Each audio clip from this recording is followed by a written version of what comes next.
watching a video later, nice to see you all here. Thanks for being here for our second Wednesday concert of the season. You can see on the back there's a listing of upcoming concerts, just to give you a little bit of preview, and you're welcome to scan the QR code on the front, get the concert, and that's where I'll be posting the videos of the concert each week also. Each week I'll upload it, so you can check it out. And if you misplace the program, there's a PDF of that on the website as well, so you can get a printout of that. So today I'm very happy to be joined by my colleague, Patricia Hannafin.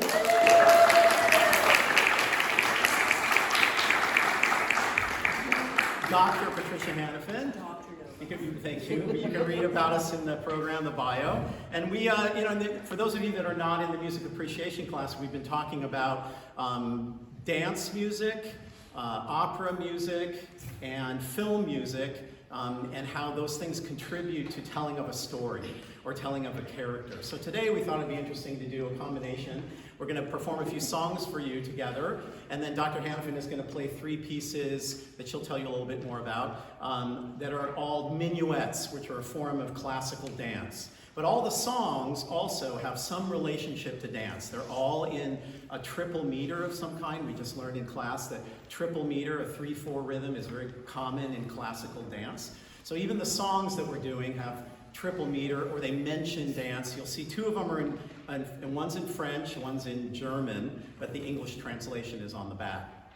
So we thought this might be an interesting way to explore this world of song and dance, and through many different time periods. So we have music of Bach from the Baroque period. We have music of Fauré, Gabriel Fauré, from the Romantic period, French Romantic period. A minuet from Beethoven, so that going back in time, like post-classical, pre-romantic, so in between classical and romantic. Then we have a contemporary piece by Stephen Sondheim, a composer of musicals. Passed away just a couple of years ago, sadly, but lived till he was in his 90s, so we were happy for that. Then impressionistic music of Claude Debussy, and then, which is late 20th century into the 20th century. And then Erich Korngold, a famous film composer who at age 23, or thereabouts, won an Academy Award for one of his films. He was a famous composer who composed The Adventures of Robin Hood, the old film. He composed the music. Korngold and Max Steiner, another name you might have heard, or Alfred Newman, were the 3 big names in film, sort of established film music. And just as a little pitch for a few weeks later, we have the daughter of Alfred Newman, who's Maria Newman, who's coming to perform for us with a colleague. She's the sister of Thomas Newman, who wrote the music to The Shawshank Redemption and Finding Nemo, and the list goes on. And her cousin is Randy Newman. It's a super powerful musical family, gifted musical family. So that's a little bit about the song, just a little bit about the songs, and then I'll pass it over to Dr. Hannafin. So the Fauré is what we call a French chanson. It's not an opera piece, but it's a classical song. And what Fauré did was he took an existing poem that had already been published that he did not write, and he set it to music.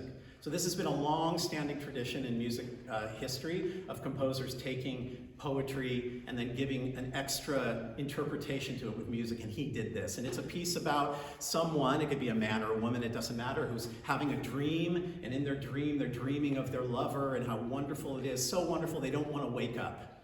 But sadly, they wake up and then they cry out to the night, "Oh, please, please put me back to sleep so I can relive that memory." Or you might interpret it as, "Please let me die in an eternal sleep because I want to live in this world forever." And it's in a triple rhythm, so it has a very graceful, sort of floating kind of feel to it, and you can decide if you hear that or not. Then Send in the Clowns is from a musical called A Little Night Music, and it's set sort of in the early 20th century, late 19th, early 20th century, and it's about a sort of wealthy group of people who were out in the country having a weekend party, and Sondheim decided he wanted to set the entire show in triple rhythm to give it that sense of gracefulness. So almost everything in the musical is written in some kind of triple rhythm. This piece, interestingly enough, because it's about a couple who are of a certain age, like me, and they come back together after many years. They used to be in a relationship together, but they no longer are, and they're having a conversation about what happened to us and why didn't we are so foolish, why didn't we stay together? And the interesting thing that he does is there is this triplet feeling, but the meter goes between a 3/4 rhythm and a 4/4 rhythm between it, and we think it represents sort of the fact that these two people just can't quite get on the same page. Right, so you can listen for that. It's pretty subtle, but you can listen for it. And the last piece, the Corn Gold, is about the gentleman singing in it. Again, is sort of dreaming about when he would dance with his lover by the side of the river in Austria, the Rhine River, and all the memories that come flooding back to him and so forth. So it's super romantic, super stylized, lush, and very difficult to play. And I'm super appreciative that Dr. Hannafin is playing it. You need like 20 fingers. It's one of these things you need like 20 fingers to play.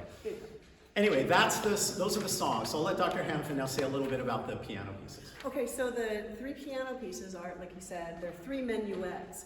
And the minuet was actually a Renaissance dance form. And this minuet itself, even though it's written in a 3/4 meter, it actually has a phrasing that's over 2 measures rather than just 1 measure. Where a waltz would be 1 measure, 1, 2, 3, 1, 2, 3. The minuet has it, in the dance form, would have 1, 2, 3, 4, 5, 6, 1, 2, 3, 4, 5, 6. So that's kind of more elegant, and it really gives this phrasing of 6. Well, of the two bars. So it was very, very popular, and so that the composers in the Baroque period thought, this is a great form, we love this. So we're going to take it and make it into more of a concert setting. And Bach did several of these, and the one minuet that I'm playing is from the French suite. And the fact that it's a suite is S-U-I-T-E, not sweet like candy. And what it is a collection of dances, and those would have been dances from the Renaissance period. So anyway, the minuet is always paired with a trio. So it's minuet and trio. The form of the minuet has 2 parts to it, so we call it an A and a B. And the A will be repeated, the B was repeated. Then it goes into the trio, which has A and B. It's A repeated and then B repeated. And then it returns back to the minuet without repeats. So that was kind of the standard form. So, and again, that collection of dances. Well then, the piece by Beethoven, not in a suite, but he set the minuet and trio in his sonatas. So in a way, he's still using that feeling of it being a collection, even though it's not, because the sonata is its own shape. But anyway, it's set inside there.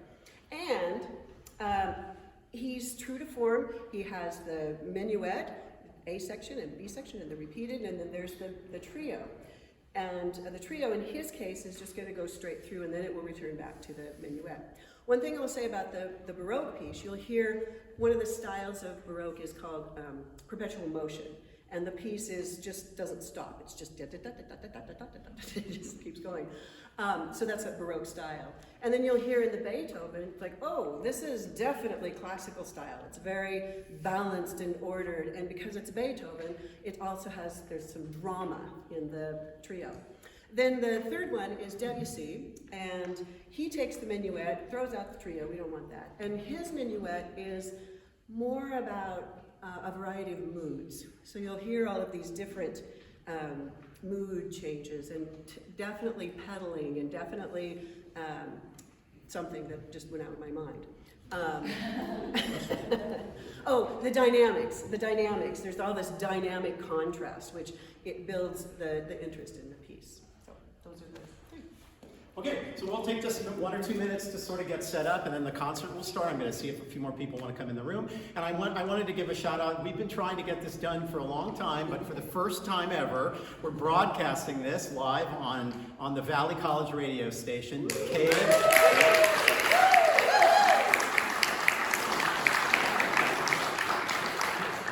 KVCM, so you can listen to it later. I think they're going to play it at different times and so on. Maybe after the concert, I can have Christine come down and tell us a little bit about their process. So we're involving the broadcast department as well. We're excited about that. Okay, so give us a minute or 2. We'll regroup, reset, and then we'll start the concert. Thank you.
we a pair?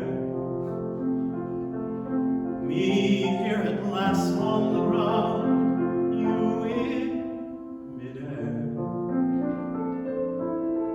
Send in the clouds.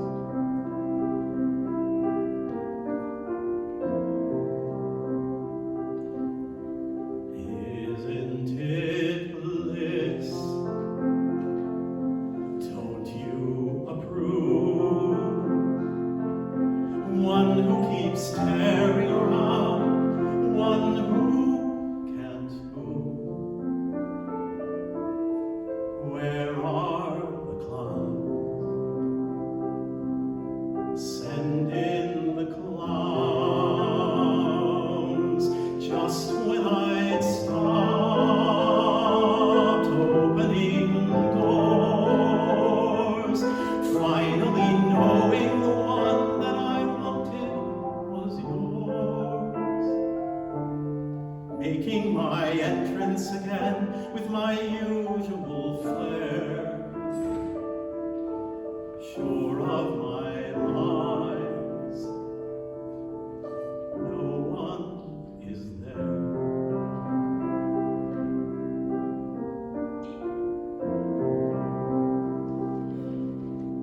Don't you love farce? My fault, I fear. I thought that you'd want what I want. Sorry, my dear.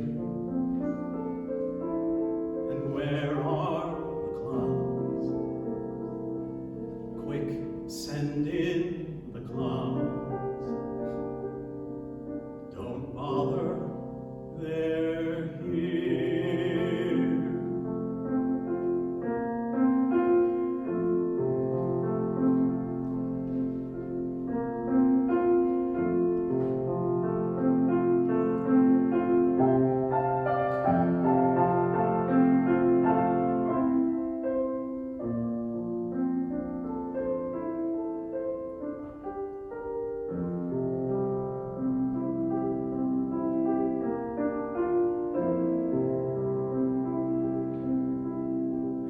Isn't it rich?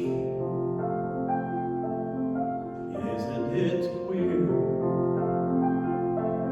Losing my timing this late in my career. But where are the clowns? There ought to be clowns. Well, maybe next year.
Not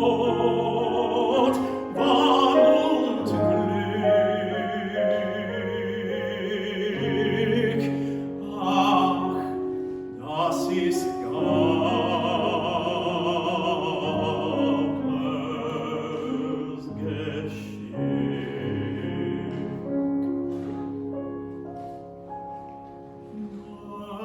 Mein Sehnen, mein Venen, es träumt sich zurück,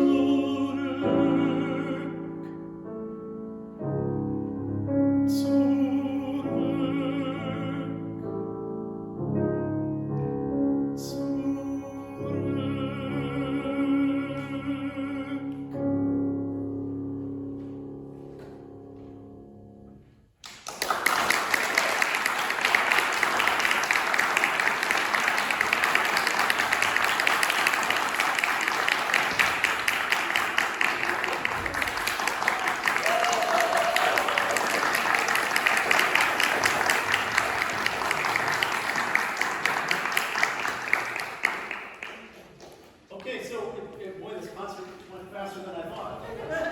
That's okay. This is the sign-in for Music 111, and you can sign in and pass it around.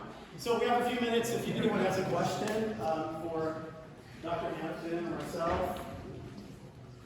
We get the program. Remember what we did.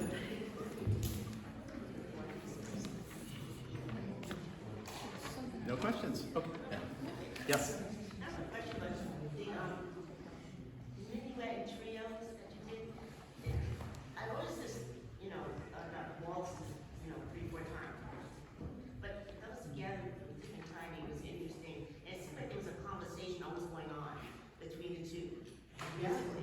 Yeah, I mean, the Bach is really interesting. That's kind of a faster tempo because it's with perpetual motion. I think the Bach, I mean, the Beethoven, you could actually hear that 2-bar phrasing. I was trying to emulate that, bring that out a little bit. You don't want it to be so obvious, you know. I mean, we never want to be obvious. Yeah, there's always this little, and especially in the Bach, where you have, it's 2 parts. You have one voice, like the soprano, and then like the tenor, or the bass. And they do have a dialogue. And one of the things that I was trying to do with that was, it's Baroque music, and the instrument of the Baroque period would have been a harpsichord, a clavichord, or an organ. So, because the piano is capable of both getting louder and softer, I tried to keep one hand different than the other. So, because of a harpsichord, you have to do that, because there isn't any other way to bring out a voice. So I'd bring out the bass sometimes, maybe it would be more detached, and then the right hand would be connected, or just little bits of changing things up.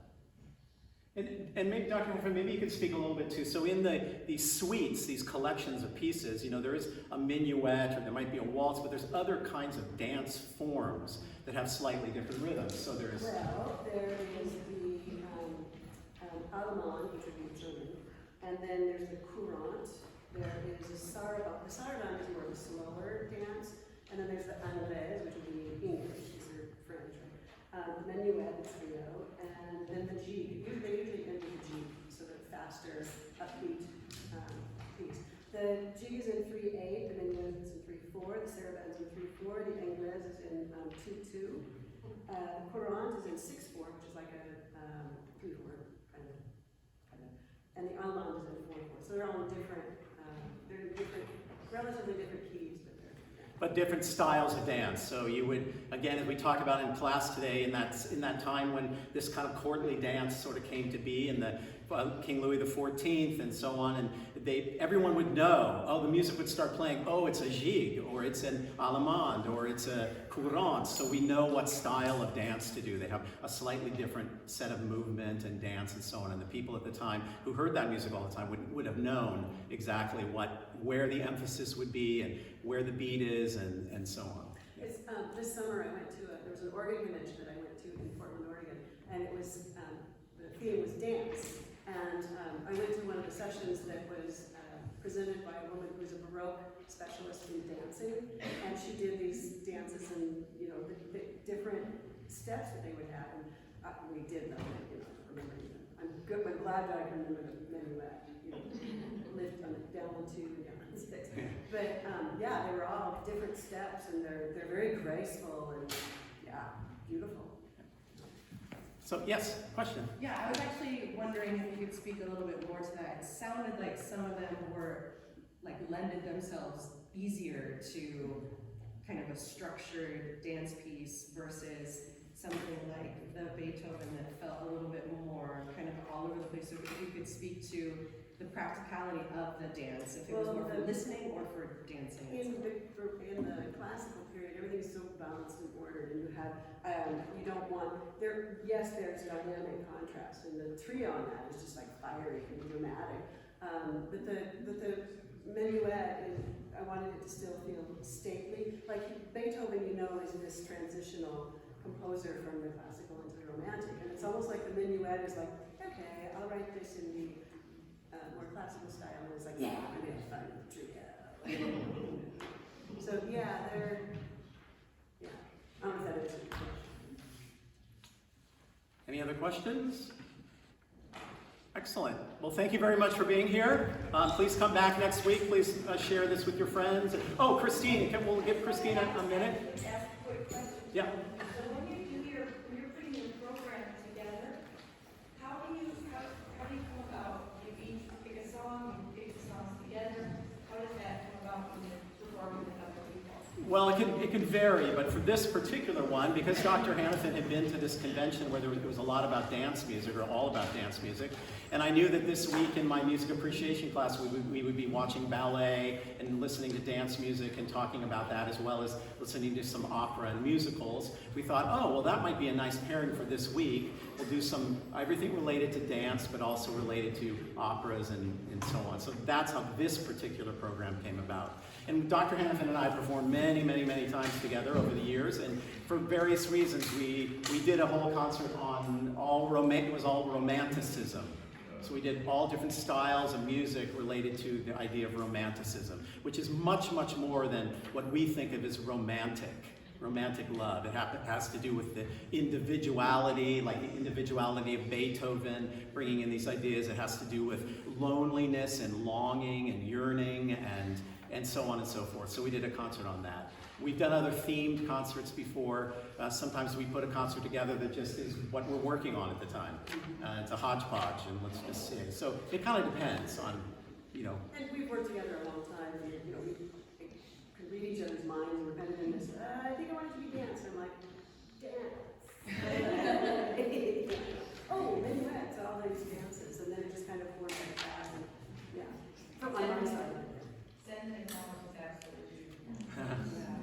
Thank you. Thank you. Probably cried. Yes, Madison. In class, we were talking about how they were doing ballets that were very classical. So if they did a duet sort of thing, they could switch partners, and they had specific choreograph to it. And you were talking about how they could switch partners, and it could be easy as that because it was a specific choreo. Did you guys do that with yourselves? Was it like, oh, we don't need to practice as much because it is very classical, or were you doing like personal additions? So good question. So this idea of can we interchange? Do we have to rehearse a lot or a little? It kind of, again, depends. We've done some of these pieces before, so we didn't have to rehearse them too much. We just sort of touched them up again. Dr. Hanifin has played them for other people.